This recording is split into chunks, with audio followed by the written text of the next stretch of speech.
Shift ಆಗಿಲ್ಲ, ಇನ್ನು shift ಆಗಬೇಕು.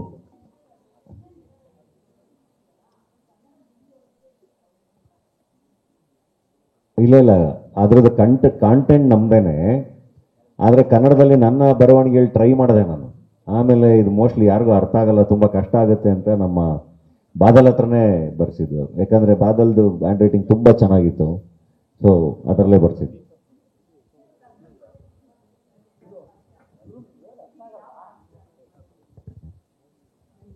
ಸಂಬಂಧ ಅನ್ನೋದು ದೊಡ್ಡ ಕಣ, ಅದು ತುಂಬ ಇಷ್ಟ.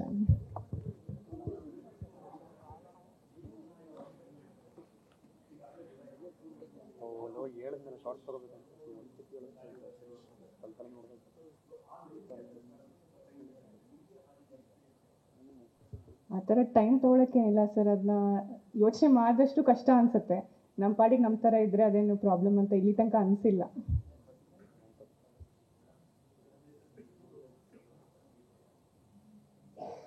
ನಾವಿಬ್ಬರು ಅಷ್ಟು ಗಿಫ್ಟ್ ಕೊಡೋರು ಆ ಥರ ಇಲ್ಲ ಸರ್.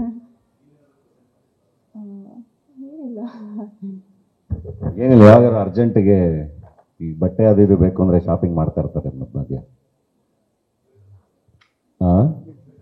ಅಲ್ಲ, ಅವ್ರು ನನಗೆ ಶಾಪಿಂಗ್ ಮಾಡ್ತಿರ್ತಾರೆ. ಅದೇ ಕೆಲವೊಂದ್ಸರಿ ಕೇಳ್ತಾ ಇರ್ತೀನಿ, ಏನು ಇಷ್ಟೊಂದು ಕೆಲಸ ಮಾಡಿದೆ, ಈಗ ಸಂಜೆ 6 ಗಂಟೆ 7 ಗಂಟೆ ಆದ್ರೆ ಇನ್ನೊಂದು ಪೇಷಂಟ್ಸ್ ಇದ್ದಾರೆ ಅಂತೆಲ್ಲ ಕೆಲಸ ಮಾಡ್ತಿರ್ತಾರಲ್ಲ, ಕೇಳ್ತಾ ಇರ್ತೀನಿ ಅವಾಗ ಏನು ಮಾಡೋದು, ಇವಾಗ ನಿಮ್ಮನ್ನು ಮೇಂಟೈನ್ ಮಾಡೋದು ತುಂಬ ಕಷ್ಟ, ಹೈ ಮೇಂಟೆನೆನ್ಸ್ ನೀವು, ಅದಕ್ಕೆ ಜಾಸ್ತಿ ಕೆಲಸ ಮಾಡ್ತಾ ಇದ್ದೀನಿ ಅಂತ.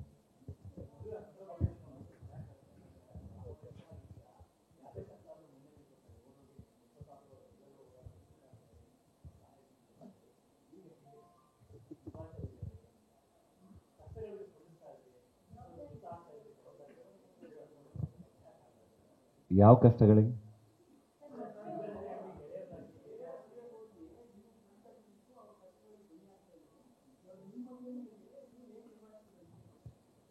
ಏನಿಲ್ಲ, ಆರಾಮಾಗಿದ್ದೀನಿ. ಇದು ಅಂದರೆ ಎಲ್ಲದು ಪ್ರಿಪರೇಷನ್ನು ಪ್ಲ್ಯಾನಿಂಗ್ ಅಲ್ವಾ. ಪ್ರಿಪರೇಷನ್ ಚೆನ್ನಾಗಿದ್ದಾಗ, ಪ್ಲ್ಯಾನಿಂಗ್ ಚೆನ್ನಾಗಿದ್ದಾಗ ಐ ಥಿಂಕ್ ಎಕ್ಸಿಕ್ಯೂಷನ್ ಚೆನ್ನಾಗಿ ಆಗ್ತಾ ಇದೆ. ಎಲ್ಲ ಫ್ರೆಂಡ್ಸು ಜೊತೆಗೆ ನಿಂತಿದ್ದಾರೆ, ತುಂಬ ಜನ ಇಲ್ಲೂ ಇದ್ದಾರೆಲ್ಲ ಫ್ರೆಂಡ್ಸು. ಆಮೇಲೆ ನಮ್ಮ ಟೀಮು, ನಮ್ಮ ಡಾಲಿ ಪಿಕ್ಚರ್ಸ್ ಟೀಮಿಂದ ಹಿಡಿದು ಎಲ್ಲರೂ ತುಂಬ ಜನ ಕೆಲಸ ಮಾಡ್ತಾ ಇದ್ದಾರೆ. ಸೊ ಎಲ್ಲ ಟೀಮ್ಗಳು ಮಾಡ್ಕೊಂಡಿದ್ದೀವಿ. ಆ 2 ದಿನ ತುಂಬ ನೀಟಾಗಿ ಎಕ್ಸಿಕ್ಯೂಷನ್ ಆಗುತ್ತೆ. ಅದಕ್ಕೆಲ್ಲ ಏನೇನು ಬೇಕೆಲ್ಲ ಮಾಡ್ತಾ ಇದ್ದೀವಿ. ಸೊ ಹಂಗಾಗಿ ಆರಾಮಾಗಿದ್ದೀನಿ.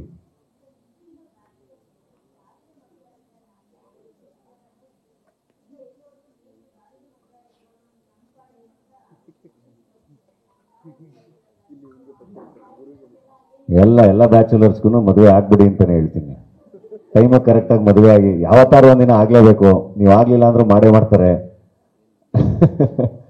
ಅಥವಾ ಯಾವತ್ತಾರು ಒಂದಿನ ಅನಿಸುತ್ತೆ ಏನೋ ಒಂದೊಂದು ಪಾರ್ಟ್ನರ್ ಇದ್ದರೆ ಚೆನ್ನಾಗಿರುತ್ತೆ ಅಂತ, ಒಬ್ರೊಬ್ಬರೇ ಇದ್ದಾಗ. ಸೊ ಆಮೇಲೆ ಇನ್ನೂ ಎಸ್ಪೆಷಲಿ ಫ್ರೆಂಡ್ಸ್ ಎಲ್ಲರೂ ಮದುವೆಯಾಗಿ ಹೋಗ್ತಾ ಇನ್ನೂ ಏನೋ ಕಾಡಕ್ಕೆ ಶುರು ಮಾಡುತ್ತೆ. ಸೊ ಬೆಟರ್ ಟೈಮಿಗೆ ಕರೆಕ್ಟಾಗಿ ಒಳ್ಳೆ ಹುಡುಗಿ ಸಿಕ್ಕಾಗ ಮದುವೆ ಆಗ್ಬಿಡಿ ಅಂತ. ತುಂಬ ಯೋಚನೆ ಮಾಡಿ ತಲೆ ಕೆಡಿಸ್ಕೊಂಡು ಅದೆಲ್ಲ ಏನು ಮಾಡಿ ಮದುವೆ ಆಗಿ.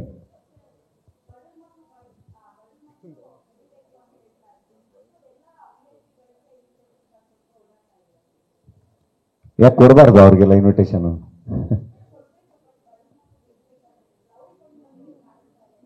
ಅಲ್ಲ, ಎಲ್ರಿಗೂ ಕೊಟ್ಟಿರ್ತೀವಿ. ಈಗ ನನ್ನ ಅಭಿಮಾನಿಗಳು ಸಿಕ್ಕಾಗ ನನ್ನ ಅಭಿಮಾನಿಗಳಿಗೆ ಇನ್ವಿಟೇಷನ್ ಕೊಟ್ಟಿರ್ತೀನಲ್ಲ, ಅದು ವೈರಲ್ ಆಗಿರಲ್ಲ ಅಷ್ಟೇ ನಿಮಗೆ. ಯಾಕೆಂದ್ರೆ ಅವ್ರು ನಿಮಗೆ ಗೊತ್ತಿರಲ್ಲ. ಅಥವಾ ನಾನೆಲ್ಲ ಕರೆಯೋಕೆ ಹೋದಾಗ ಅಲ್ಲೊಬ್ರು ಸೆಕ್ಯೂರಿಟಿ ಗಾರ್ಡ್ ಇರ್ತಾರೆ ನನಗೆ ಗೊತ್ತಿರೋರು, ನಾವೆಲ್ಲ ಹೋದಾಗ ಅಲ್ಲೆಲ್ಲ ನನಗೆ ಗೊತ್ತಿರೋ ಕುಕ್ ಇರ್ತಾರೆ, ನನಗೆ ಗೊತ್ತಿರೋ ಎಷ್ಟೊಂದು ಜನ ಇರ್ತಾರಲ್ಲ, ಅವ್ರನ್ನೆಲ್ಲ ಕರೆದಿರೋದು ನಿಮಗೆ ಗೊತ್ತಾಗಿರಲ್ಲ.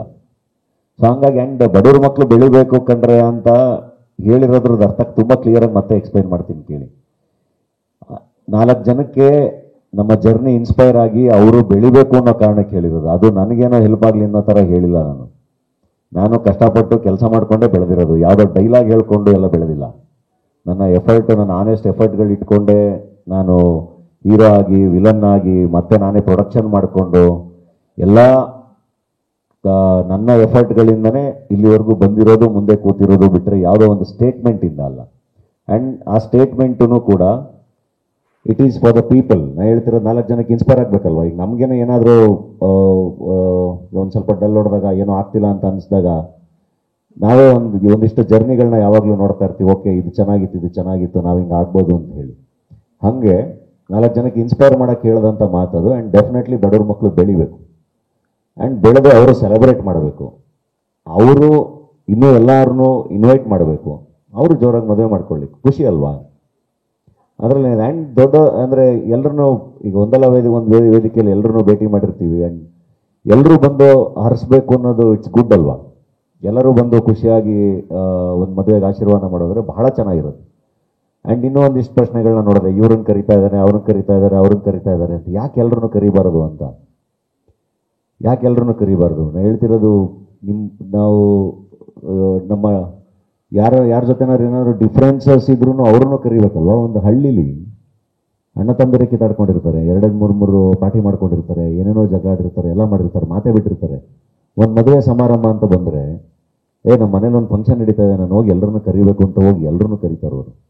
ಆ್ಯಂಡ್ ಅವರು ಎಲ್ಲರೂ ಇದು ಮದುವೆ ಸಮಾರಂಭ, ನಮ್ಮ ಅಣ್ಣನ ಮದುವೆ ಆಗ್ತಾಯಿದೆ, ನನ್ನ ತಮ್ಮನ ಮದುವೆ ಆಗ್ತದೆ, ನಮ್ಮ ಅಣ್ಣನ ಮಗಳದ್ದು ಆಗ್ತಾ ಇದೆ, ಇಲ್ಲ ನನ್ನ ಫ್ರೆಂಡ್ ಆಗ್ತಾ ಇದೆ, ಏನೇ ಡಿಫ್ರೆನ್ಸಸ್ ಇದ್ರು ಎಲ್ಲರೂ ಬಂದ್ಬಿಟ್ಟು ಅವ್ರು ಕರೆದಿದ್ದಾರೆ ಅಂತ ಮದುವೆನ ಅಟೆಂಡ್ ಮಾಡಿ ಹೋಗ್ತಾರೆ.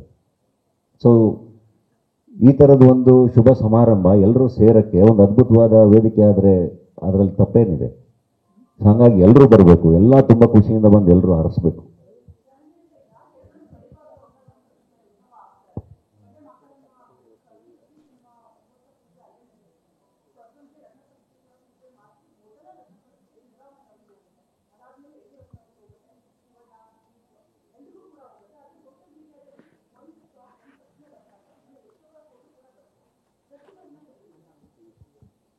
ತುಂಬ ಪ್ರೀತಿಯಿಂದ ನಾನು ಎಲ್ಲರನ್ನೂ ಕರಿತಾ ಇದ್ದೀನಿ ಇನ್ಮೇಲೆ. ಡೆಫಿನೆಟ್ಲಿ ಅವ್ರನ್ನೂ ಕರೆಯೋ ಪ್ರಯತ್ನ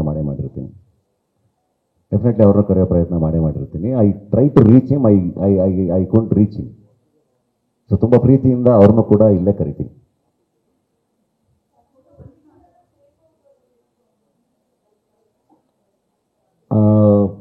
ನಾವು ಅಂದರೆ ಎಷ್ಟು ಜನ ಸೇರಿದ್ರೂ ಅದಕ್ಕೆ ಆಗೋ ಥರನೇ ಎಲ್ಲ ಪ್ಲ್ಯಾನ್ ಮಾಡಿ ಇಟ್ಕೊಂಡಿದ್ದೀವಿ. ಅದನ್ನು ನೋಡಿಕೊಂಡು ಅಂದರೆ ಈಗ ಸದ್ಯಕ್ಕೆ ಐ ಥಿಂಕ್ ನಮ್ಮ ಟೀಮ್ ಜೊತೆ ಕುತ್ಕೊಂಡು ಮಾತಾಡಬೇಕು, ಎಷ್ಟು ಜನ ಅವ್ರು ಎಕ್ಸ್ಪೆಕ್ಟ್ ಮಾಡ್ತಿದ್ದಾರೆ ಏನು ಎತ್ತ ಅಂತ. ಅದ್ರ ಬಗ್ಗೆ ಸದ್ಯದಲ್ಲೇ ಇನ್ಫಾರ್ಮೇಷನ್ ಕೊಡ್ತೀನಿ.